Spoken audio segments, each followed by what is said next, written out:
Donc cette vidéo va concerner les formes. Donc on verra ici comment insérer une forme, comment modifier la taille d'une forme, comment mettre une couleur ou bien mettre une image dans la forme, comment personnaliser la bordure de la forme et comment mettre du texte à l'intérieur d'une forme.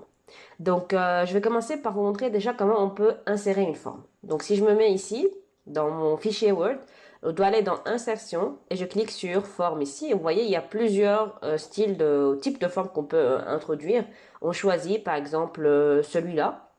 Je n'ai qu'à cliquer à l'endroit où je souhaite commencer à dessiner ma forme et après je relâche et voilà le résultat. Donc par défaut, je vais avoir une couleur qui vient comme ça, bleu, et automatiquement vous voyez qu'il y a un onglet qui s'est ouvert avec la forme qui est spécial. Donc si jamais j'enlève, donc je clique ailleurs, vous allez voir que l'onglet va disparaître. Alors que si je reclique sur ma forme, vous allez voir que l'onglet qui est spécial à cette forme-là va réapparaître et va me permettre de changer les propriétés ou bien de personnaliser ma forme. Si on commence par comment changer la taille de ma forme, on peut utiliser, vous voyez, il y a des ronds blancs qui apparaissent, donc je peux tout simplement les utiliser pour agrandir et puis pour changer la forme donc la taille de ma forme. Ou bien sinon, on peut aller aussi dans l'onglet mise en forme et vous avez ici à droite les propriétés, donc les tailles que vous pouvez introduire, donc en termes de largeur et en termes de hauteur. Et donc voilà, vous pouvez changer la taille de votre forme selon ce que vous prévoyez. Voilà. Donc voilà pour le changement de la taille. Maintenant, si on veut changer la couleur, vous voyez ici, il y a des styles qui sont déjà préfaits qu'on peut choisir, comme d'habitude. Donc vous voyez, il y a plusieurs couleurs. On peut faire ça. Ou bien, si jamais on a besoin de changer nous-mêmes la couleur, donc une couleur que nous on choisit, on n'a qu'à cliquer ici sur remplissage. Et puis vous voyez, il y a toujours comme d'habitude des couleurs préfaites. On n'a qu'à choisir une des couleurs ici. Ou bien on peut aller aussi dans autre couleur de remplissage. Et vous voyez, on peut choisir la couleur qu'on veut. Donc, imaginons que je choisis le rose. Je vais cliquer OK et voilà le résultat. Donc, en fait, lorsque vous cliquez ici, vous avez encore en bas les possibilités de remplir votre forme par une image, ou bien avoir aussi un dégradé, ou bien aussi donc mettre une texture dans votre forme. Donc si on regarde ces choses en détail, donc je vais commencer par image. On peut aller chercher une image de notre ordinateur. Donc par exemple, comme je l'avais fait avec les autres leçons, j'ai utilisé ces images-là. Je clique insérer et voilà ma forme va être remplie par l'image que j'ai choisie. Donc ça c'est un deuxième mode de remplissage. Et après, si on regarde le dégradé, donc vous voyez comme d'habitude il y a des dégradés qui sont déjà préfaits et qui sont offerts par Word. On peut choisir l'un des dégradés qui sont déjà préfaits ou bien aussi on peut aller cliquer sur plus de dégradés. Donc attendez, je vais quand même fermer le petit menu qui est là. Je vais recliquer ici. Comme ça, on peut voir les choses dès le début. Voilà, comme ça. Voilà. Donc, vous voyez ici, c'est l'onglet remplissage. Vous voyez toutes les options qu'on a pour remplir notre forme. On peut ne rien faire, aucun remplissage. On peut faire un remplissage uni, ça veut dire c'est le remplissage qui concerne les couleurs donc unies, donc les couleurs préfaites, ou bien on choisit donc les autres couleurs par là, donc c'est la même chose. Les options qu'on retrouve ici sont les mêmes options qu'on retrouve ici, d'accord? Donc voilà. Troisième option, c'est remplissage dégradé, donc c'est l'option qu'on retrouve ici. Après, remplissage avec image ou texture, c'est le dernier choix ici. Et finalement, on a aussi l'option de, ici en plus, de remplir notre forme par un motif de remplissage. Donc voilà ici les exemples. On verra ces choses-là en détail maintenant.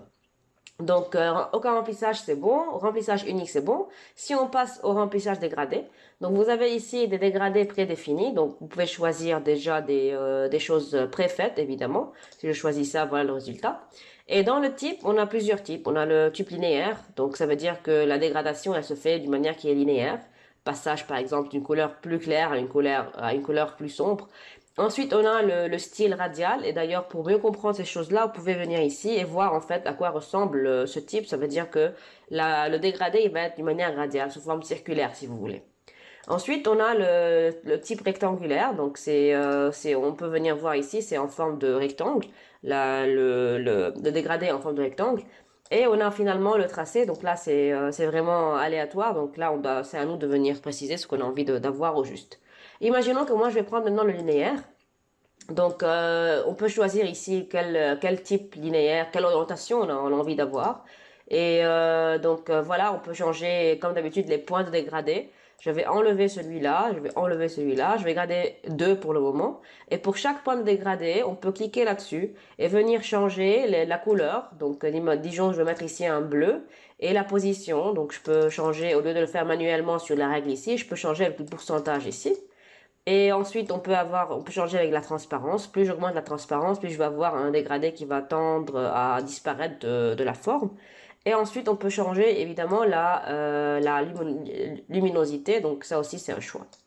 Rappelez-vous qu'il y a aussi ces deux boutons ici qui vont nous aider à ajouter et à enlever des points de dégradé sans devoir cliquer sur la règle. D'accord?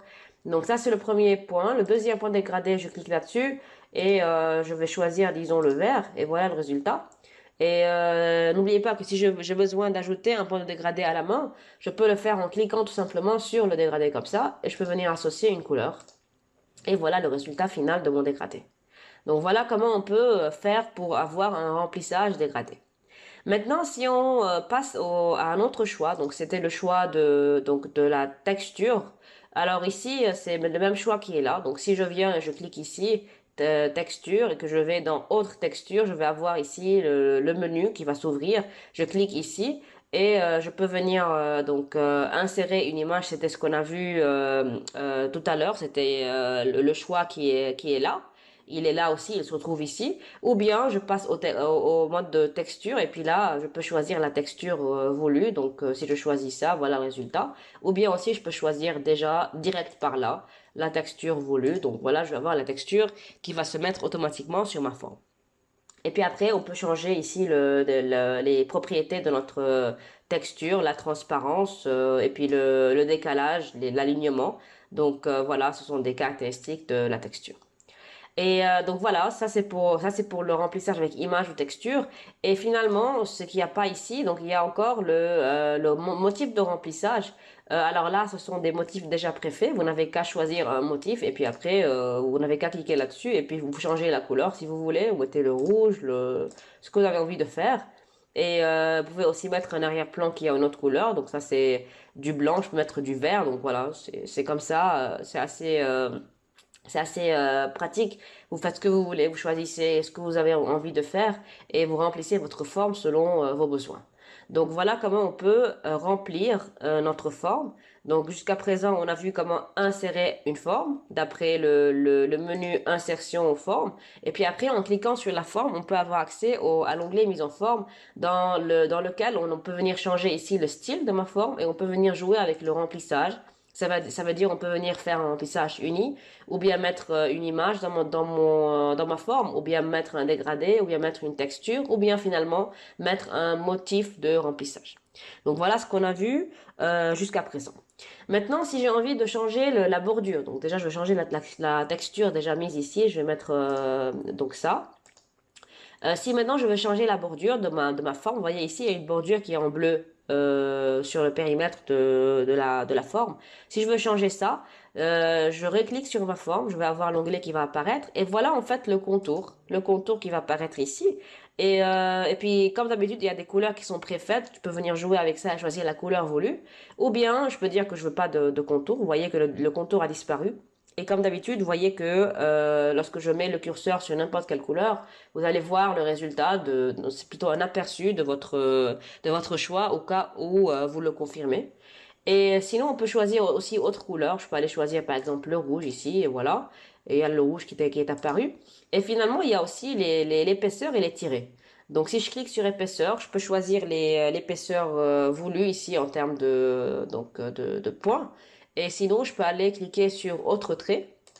Et je vais avoir ici, donc pour ne pas rendre les choses trop encombrantes, ici je vais fermer avant le tout. Et après je vais recliquer ici et aller sur épaisseur et autres traits. Donc voilà. Je vais donc pour le trait, c'est dans le paragraphe ici, dans courbe. Je peux dire que je veux pas le trait, ou bien je dis que je veux un trait plein, ou bien je dis que je veux un trait dégradé.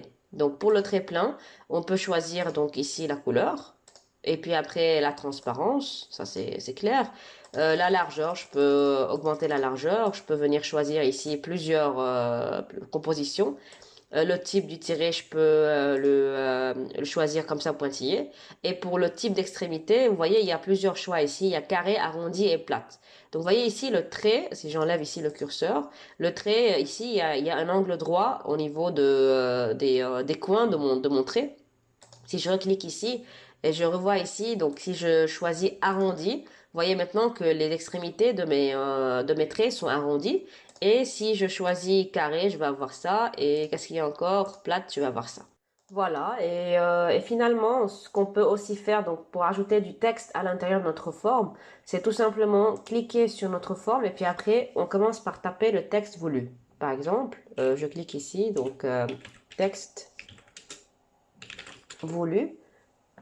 Et donc, si jamais on a besoin de modifier ou bien de personnaliser le texte, on peut le faire soit en utilisant, donc je le sélectionne en premier, soit on peut utiliser l'outil accueil et puis là on fait comme d'habitude, on peut changer ici la police et puis là la couleur. Donc comme on avait vu, comme on avait vu le tout avant, là par exemple je choisis le bleu et puis on fait ce qu'on veut ici. Ou bien sinon, on peut aussi aller en mise en forme et puis jouer avec les boutons qui sont là. C'est pareil, donc même principe. Et on peut changer la couleur, contour du texte. Donc, c'est vraiment la même chose que dans l'onglet accueil. Donc, voilà comment on peut faire pour introduire du texte. Voilà. Donc là, je vais agrandir, je vais quand même plutôt rendre ma forme un petit peu plus petite pour vous montrer maintenant comment on procède si on a envie de quand même positionner notre forme par rapport au texte. Donc, pour faire ceci, on sélectionne la forme et puis après, on va dans mise en forme et vous avez ici, comme d'habitude, l'option habillage et vous avez plusieurs options ici. Donc, le plus important, c'est de bien comprendre ces deux options qui sont là. Ça veut dire l'option de déplacer la forme avec le texte ou bien de corriger la position sur la page. Ça veut dire que le premier choix, c'est plutôt si jamais on est en train d'ajouter des lignes pour notre texte, la forme va descendre avec le texte. Ça veut dire, si maintenant c'est coché ici, je viens et puis je fais introduire un texte, vous voyez bien, voilà, que la forme est en train de descendre avec le texte. Là, je vais cliquer CTRL Z. Attendez, voilà. Et maintenant, si je reviens en mise en forme et que je reclique ici, cette fois-ci, je choisis corriger la position sur la page. Là, je vais quand même choisir autre chose, ça par exemple. Et après, je vais venir mettre corriger la position sur la page. Cette fois-ci, si jamais j'ajoute du texte dans mon fichier, il y a le texte qui va venir, donc qui va descendre autour de ma forme. Tout dépend évidemment du choix que j'ai fait ici. C'est pour cela que je suis venue, au moins ici, cocher, donc choisir plutôt un choix qui est un de ces choix qui sont là. Parce que maintenant, si je viens et j'ajoute du texte, donc disons, je vais ajouter n'importe quoi, vous allez voir que, donc voilà, vous voyez que le texte est en train de venir tout autour de ma forme parce que ma forme, elle a été figée. Donc, j'ai pas le droit de la déplacer parce que moi, j'ai choisi ici dans mise en forme et en cliquant sur habillage, j'ai choisi de ne pas faire bouger la position de ma forme. Et puis voilà, vous avez ces deux choix à faire. Et puis après, vous avez en haut les choix. Donc si jamais vous choisissez de mettre la forme devant le texte, vous voyez bien que là, je prends ma forme et elle est devant le texte. Donc c'est assez simple. Si je choisis de ça soit derrière le texte, voilà le résultat. Donc c'est derrière le texte. Si maintenant je choisis donc que ce soit en haut et en bas, vous voyez le texte en haut et en bas.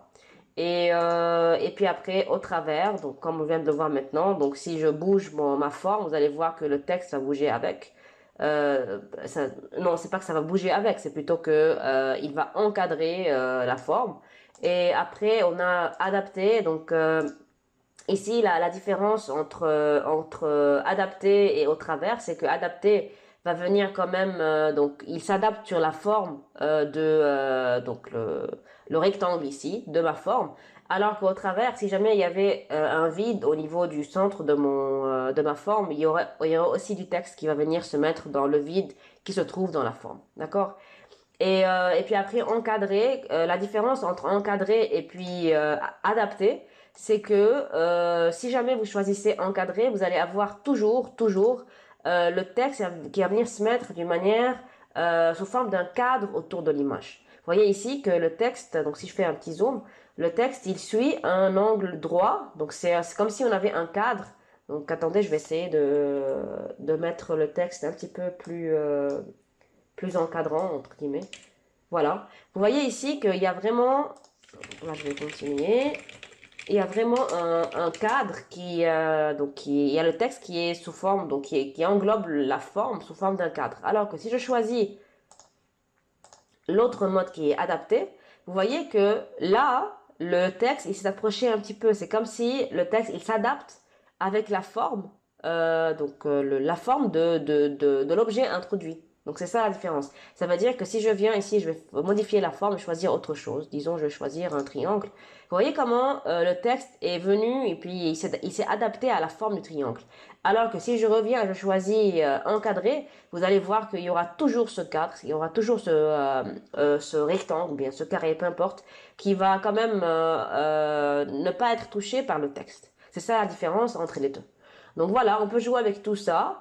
Et n'oubliez pas les deux premières options qu'on a parlé, c'est le fait de choisir ou si on veut modifier ou déplacer la forme avec le texte ou non. D'accord?